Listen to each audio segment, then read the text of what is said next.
Simon. What are you making of this? Yes, it's a drop, but I think we have to say at the outset, absolutely diddly to do with Keir Starmer. Yeah, no, that's absolutely right. These figures are for 2024, and he didn't come to power until July 2024 and won't have done much between there and Christmas. 431,000 is still far too high in terms of net migration. So that's people coming in, taking off those who are going out. You know, that's nearly 500,000 people. Mm. I mean, we have to question why a Conservative government let the figures reach 860,000 in 1 year in 2023. Fair enough, give a little bit of credit to them for getting the numbers going back down. But nevertheless, giving visas to not just to students, which I can accept, and I take your point that it's a big sector, a big employer in the UK. We're very good at educating people, and the universities do a great job. But nevertheless, why were we ever giving visas to the family members of students? And again, why were we giving visas to people who are coming here temporarily to work as care workers, and we're letting them bring all their family? So they reversed some of that in 2024, and that's why the figures have been coming down. But we should never have been doing it in the first place. 100%. Do they go, do you think, nobody seems to know that the kind of shady calculations that are made, Simon, in back rooms over there at the civil service or wherever else they conjure up these kind of rules and regulations. You'd like to have been a fly on the wall when somebody said, oh, look, here's Joe coming over to study, I don't know, business studies in Hartlepool or wherever, and he's bringing his nan and granddad with him. I mean, would nobody have gone, that's a bit weird, isn't it? I mean, why would you want to do that? Why was it even a box that you could tick? Yeah, absolutely. And the real reason people are doing that, many people, and I say this having been a member of Parliament, having met people who've come over from other countries, once they get a foothold in the country, it's very we find it as a nation very difficult to remove them because of our judicial system, which is far too woke and too accepting. So people feel once they come over here, for whatever reason, as a student, as a care worker, then they're here for good. And if they can bring the family with them, even better. And that's the attitude. Let's be honest about this. We rarely have an honest debate about the immigration situation. And looking at Starmer himself, he's just in the last few days opened Britain up to this youth mobility scheme right across Europe. Mm. And, you know, unemployment for young people in Spain is incredibly high. We have loads of economically inactive young people in Britain already.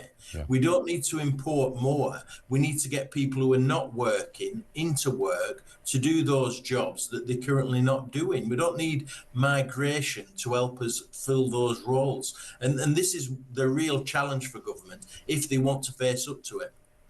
And it's interesting that these numbers, I mean, down as they may be, 431,000 is still higher than when we voted for Brexit.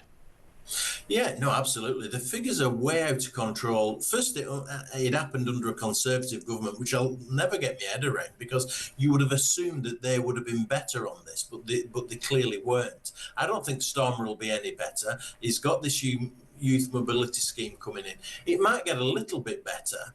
The numbers might get a little bit better because lots of people are leaving the country because they don't like the way it's being run. Yeah. So that might reduce the figures a little bit. I wish I had £1 for everybody I knew who's moving to Dubai. I mean that will affect the figures to some extent. So wealthy people are certainly leaving. Yeah. How much impact that will have, I'm not sure. Yeah, I might be there myself next week at this rate. Let's have a look at this story, Simon. Paedophiles and sex offenders are said to be chemically castrated in a tough new legal crackdown. Let's have a listen to the Justice Secretary Shabana Mahmood's announcement this morning. I also asked the review to consider how we manage sex offenders. The review has recommended we continue a pilot of so-called medication to manage problematic sexual arousal. I will go further, with a national rollout beginning in 2 regions covering 20 prisons, and I am exploring whether mandating the approach is possible. Of course, it is vital that this approach is taken alongside psychological interventions that target other causes of offending, like asserting power and control. I didn't realise there had been trials of this, Simon.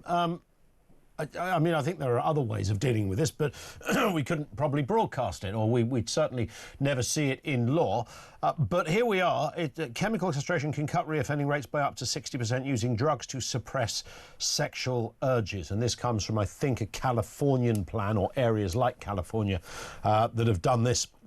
And the idea is to expand it across prisons nationwide. What do you think? Yeah, I mean, it's currently a headline, isn't it? She's made an announcement that they're doing a review about prisons, and this might be some of the solution.